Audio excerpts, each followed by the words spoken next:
Ladies and gentlemen, boys and girls, we welcome you to the Disney Park Bench Podcast.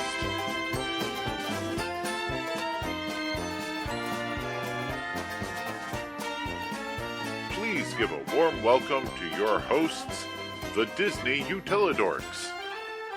Hello, and welcome to the first episode of the Disney Park Bench Podcast.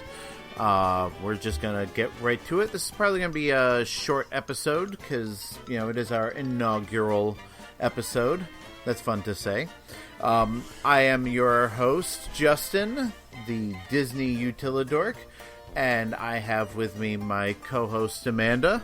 Hi, I'm Amanda, and a long-term Disney fan and theme park geek. Yes, both of us, something we've had in common. We've been good friends for many years, so hopefully this will be a nice, flawless transition from talking about Disney in person and in text, and just talking about it in a podcast. So let's start out by talking about our history with Disney, since this is our first episode. Let's let people know who we are and how we got into Disney World. I'll start out. My first experience with Disney parks was actually I don't remember if I saw this live, but I know my family had a video recording of Disneyland's 30th anniversary celebration, which was like a big 2-hour star-studded, I would think it was one of those Sunday night movie specials that they did from 1985, of course, Disneyland's 30th anniversary. And I remember watching that on video over and over and over again, and that was really like my first exposure to anything Disney that wasn't a cartoon or a movie. And so I knew that there was, I don't know whether I knew that there was a Disneyland and a Disney World. I probably did.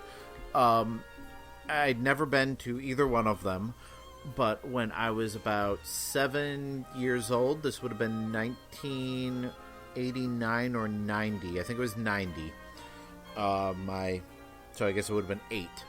My family took a trip down to Disney World. We stayed at a family member's house in Melbourne and drove how long would you say that is? Like 45 minutes to an hour or so? With I-4 traffic or without? I don't know. This was about like 1990, so I don't know whether I-4 had a lot of traffic. Probably closer to 45 minutes then. Okay, I don't even know if I-4 goes to Melbourne, to be honest with you, but I try not to go to Melbourne. Well, anyway, so we stayed at a family member's house in Melbourne and commuted to and from Disney World for, I don't know, a week. It might have been like a 5-day trip. You could do Disney World in 5 days back then. There were only 3 parks, Magic Kingdom, Epcot Center, and the Disney MGM Studios was brand new.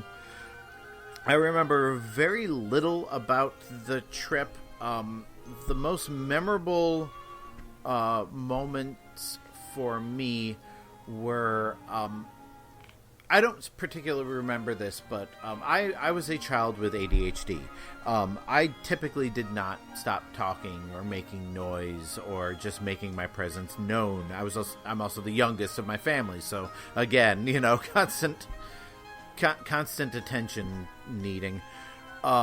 And my family says that when we walked into Disney World and I saw everything in Main Street and the castle and everything, I was just so in awe that I was silent, and spent apparently much of the trip in silent awe. As far as like things that I vividly remember from the trip, there's almost nothing, but I do remember being terrified of the Haunted Mansion. I did not want to go on it. I thought it was the scariest thing I was ever going to see. My brother and sister, who had been to Disney World before, said, "Oh, you've got to go on it. You're going to love it. It's not scary. Just give it a try."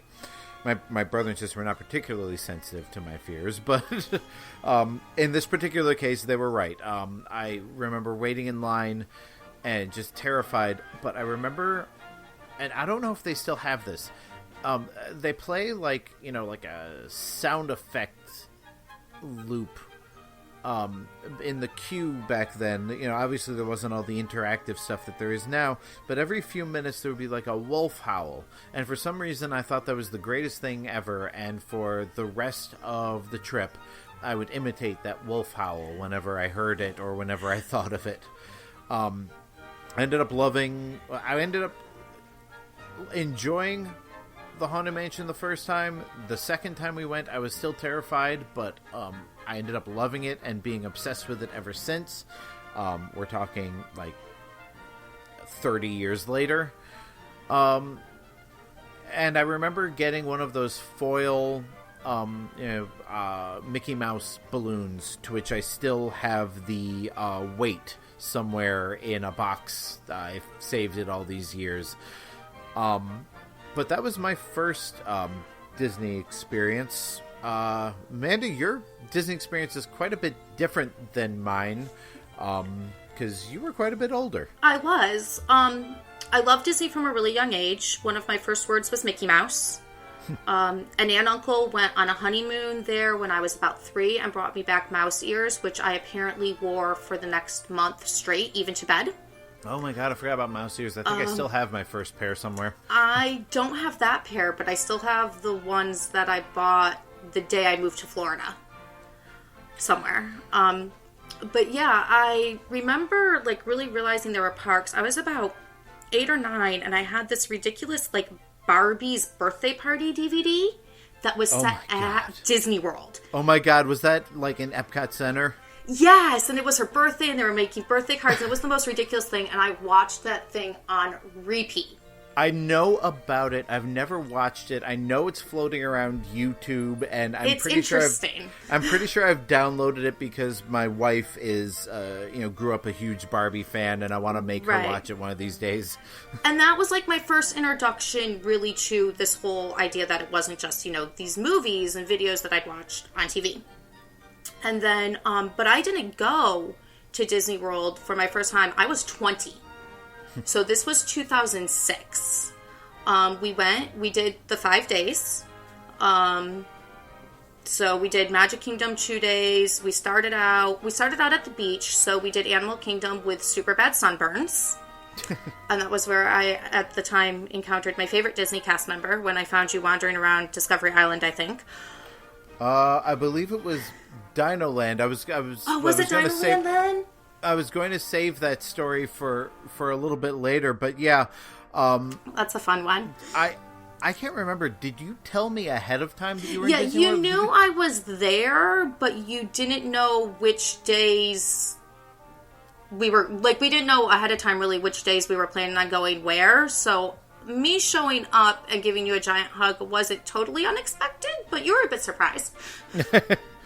I think I was with a friend or something who was completely baffled at the time. Yeah, well, I kind of came out of nowhere at like full speed ahead into a full-on run, jump, hug. So yeah, but that was my first trip in 2006, and it was a year and a few months later when I moved to Orlando.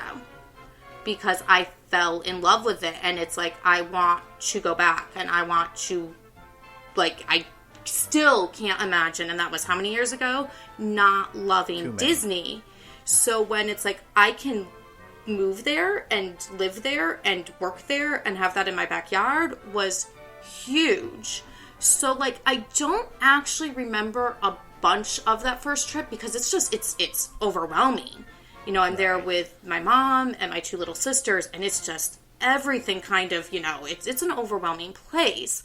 But I vividly remember seeing Wishes and Cinderella's castle. Like, nothing can replace that first feeling when you're walking down Main Street, USA, and the castle's in front of you. Still, to this day, that's amazing. Yeah, and, like... Of course, I was so young, I don't remember it. So, like, you have the advantage of being old enough to remember that. I'm still waiting for the day I get to go to Disneyland and experience that, because their castle.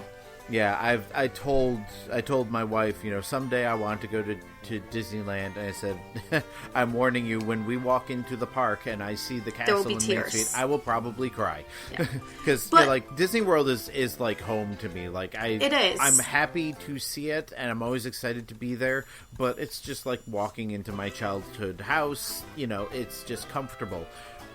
To go to another Disney park, it will probably bring back all of those feelings. What's interesting, though, is because, like I said, I don't really remember that first trip. Like, I remember, like, the big parts, but I don't remember a lot of, like, the little, like, nuances of it. But I remember when I moved down to Orlando, and we went to Magic Kingdom the very next day. You main gated me in. And the very first thing we did was go to Haunted Mansion. Did we? So I don't know if we ever really talked about it much, like, before that point, but we, you know, went down Main Street, I bought a pair of ears, and we went directly to Haunted Mansion. I don't remember that. This was when Which you got had your job just been... Oh, that's right. It was being redone. refurbished. Yeah. Right. I don't actually know if I don't think we were able to ride it. I don't remember. I feel like it was 2007. 2007. I think we went to the gift shop. Then it would have just reopened. I know what's interesting is my husband actually worked on that project. I didn't know him yet. Yeah, so I mean, Amanda kind of jumped the gun on this, but yeah, we've both worked at Disney World. My start with Disney was my brother actually did the. It was an extension of the college program, not the professional internship. I can't remember what it was called, but it was an extension of what is now the Disney College program that my brother did in between colleges. He had done 4 years at University of Rochester, New York, and was, I believe, about to start at Yale, and he took a year in between to go down and work at Disney World. And while he was there, this was in the early 90s, my father and I went down to visit him, and of course, you know, I got to see all the benefits of that. And then on our next trip, family trip down there, he was working there again. And then when I was in high school, the year before my senior year, my brother said, I'm going down to Disney World to work for a week and meet a friend down there. He said, and we have, my parents, and he had saved some money for me to go down as well. So I flew down. First time I'd ever flown alone. I flew down to Florida, met him at the Orlando airport, and, you know, we did kind of the quote-unquote adult Disney trip. I mean, I was 17 at the time, but, you know, it was just the two of us and his cast member friend. And there was one day when he had like a lunch, or he had to work or something. I can't remember exactly what it was, but he was busy, and his friend with whom I'd been, you know, exploring the parks was also busy. So I was all by myself, and here I am, 17 years old, only my fourth trip to Disney World, and I'm just kind of left abandoned in I think it was Magic Kingdom. I remember being in Magic Kingdom, and, you know, he said, you know, meet me at, I don't know, I think it was Epcot or something at such and such a time, and, you know, the day's yours. Just go, you know, do what you want to do. I'm not going to be available. You know how to get around. You know, take the buses, take the monorail, whatever you want to do. And so I did, and I remember going to Tom Sawyer Island. This was August, by the way, so it was hotter than blazes. I went to Tom Sawyer Island and kind of wandered around by myself and rode Small World and probably Haunted Mansion and a few other things. And then I took the monorail over to Epcot and rode a couple things. And while I was there, I thought, you know, if this is what being a cast member is like, I want in on this. The parks are different when you're alone. Yeah. Like, I love taking my kids. I love going with friends, but it is a completely different experience when it's just you. Yeah, and you would think that it would be, boring or whatever, but, like, there's a certain